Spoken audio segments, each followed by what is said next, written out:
Have you ever thought that right at this moment, someone might be lying to you and you don't even realize it? What's truly unsettling isn't that lies exist, but that we believe them so naturally.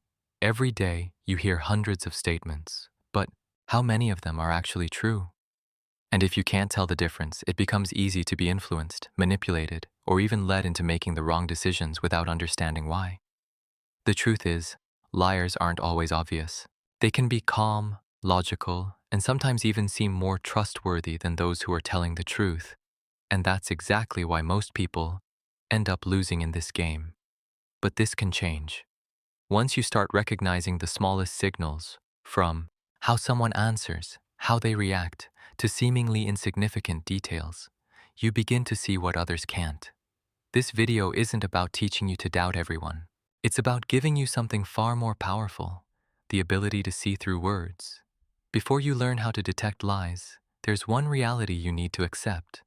Lying isn't rare. It's part of everyday life. It's not just bad people or those with clear malicious intent who lie. In fact, the people closest to you, friends, co-workers, even family, are not always completely honest.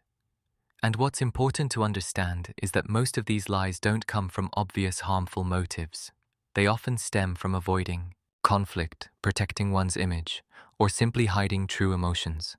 The real issue isn't whether lies exist, it's whether you can recognize them. If you assume everything you hear is true, you become easy to influence without even noticing.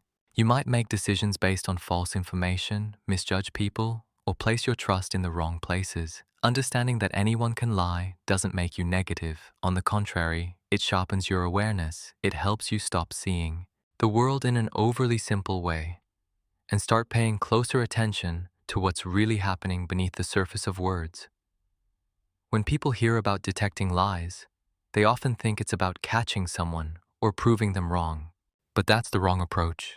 If you enter a conversation assuming everything is suspicious, your judgment becomes clouded by emotion. You start seeing red flags everywhere, even when they don't exist. That doesn't make you smarter, it just makes you defensive and less accurate. People who are truly skilled at detecting lies don't try to play detective. They don't rush to conclusions. Instead, they observe calmly, systematically, and with a neutral mindset. They understand that human behavior follows patterns, and rather than relying on gut feelings, they focus on changes and consistency in how someone communicates. More importantly, their goal isn't to expose someone, it's to understand what's really going on.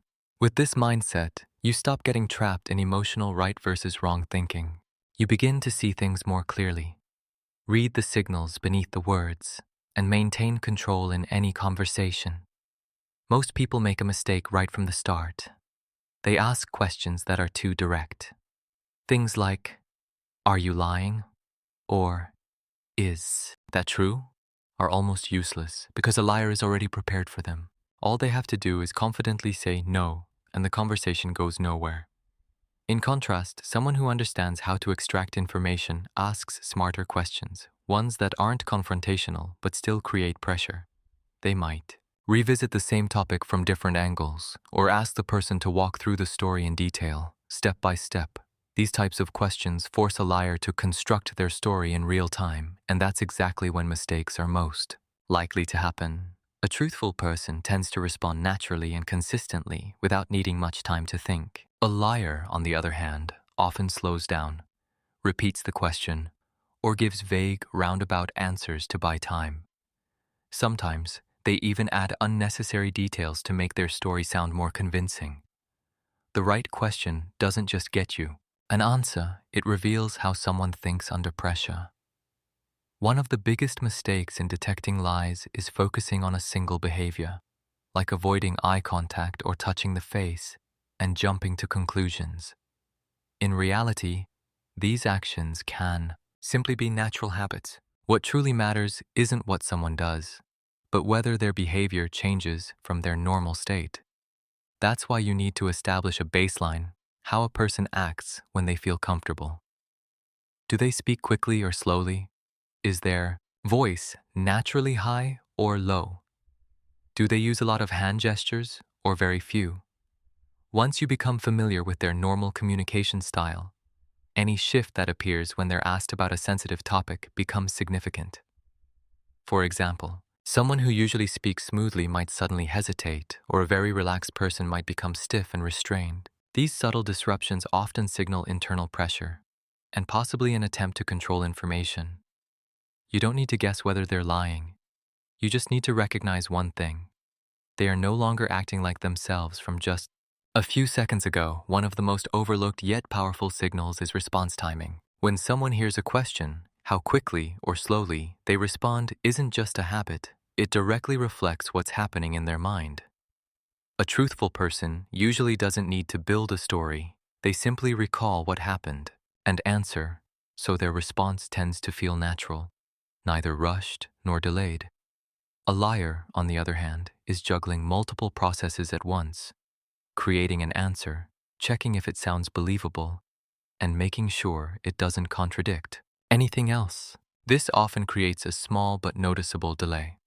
You might see them pause for a few seconds before answering, repeat the question to buy time, or use phrases like, "let me think." But there's also the opposite case, answering too quickly, as if the response was already prepared. That can be just as suspicious. The key isn't whether the response is fast or slow. It's whether it matches their normal rhythm. When that rhythm is disrupted, there's a good chance you've touched on something they're not comfortable revealing. One of the most common yet overlooked signals lies in how a person uses details when telling a story. When someone is telling the truth, they tend to provide a balanced amount of information, enough to be clear, but not so much that it becomes overwhelming. Their story feels natural, focused, and the details connect in a logical way. Liars, however, often fall into one of two extremes. Either they stay vague, avoiding specific details to reduce the risk of being caught in a mistake, or they do the opposite, overload the story with unnecessary details to make it sound more believable, but this excess often creates problems. The details can become inconsistent, repetitive, or fall apart when questioned further. A simple way to test this is to ask them to retell the story in a different order, or to go deeper into a small detail they casually mentioned.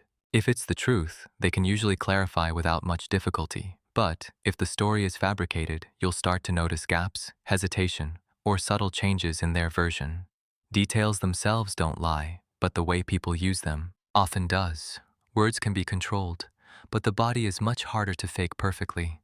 When someone lies, they often focus intensely on saying the right thing, but forget that their body is also communicating. And it's this mismatch between verbal and nonverbal signals that becomes one of the clearest indicators. For example, someone might say, "I'm not worried," while their hands are tightly clenched and their shoulders tense. Or they confidently assert something, yet their eyes avoid contact and can't stay steady.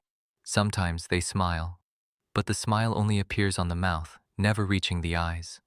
These small moments happen quickly, but if you pay attention, you'll notice they don't align with what's being said. That said, it's important not to isolate a single behavior and jump to conclusions. Someone might avoid eye contact out of shyness, not deception, but when multiple mismatched signals appear together, especially around sensitive topics, that's when it becomes meaningful. The body rarely lies, it simply fails to keep up with the story the person is trying to tell.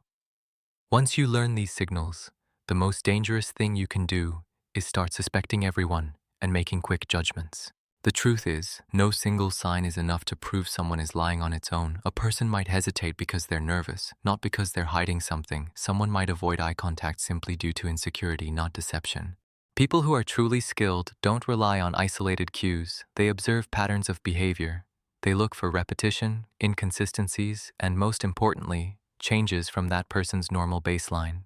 They also place behavior in the right context, because the same action, in a different situation, can mean something completely different. More importantly, the goal isn't to label someone as a liar, but to understand what's really happening beneath the surface. When you stay grounded and don't let emotions take over, you avoid misjudgments that can damage trust. Misreading a signal can cost you relationships, but understanding it correctly can help you protect both the truth and the connection. Once you understand all these techniques, it can feel like you've gained a powerful advantage, the ability to see through what people say. But if you stop at trying to catch someone or prove they're lying, you're using that power the wrong way. Because the real goal isn't to win a conversation, it's to understand human nature and protect yourself. When you observe more effectively, you stop reacting impulsively. You're no longer easily manipulated by words, and you don't place trust blindly. You begin to recognize when to trust, when to keep your distance, and when to verify information before making a decision. More importantly, you maintain balance. You don't become overly suspicious, but you're no longer naive either. You understand that lying is a part of life, but you don't let it control you. And when you reach that point, you're not just seeing others more clearly. You're also understanding yourself better, how you listen, how you respond, and how you choose what to believe.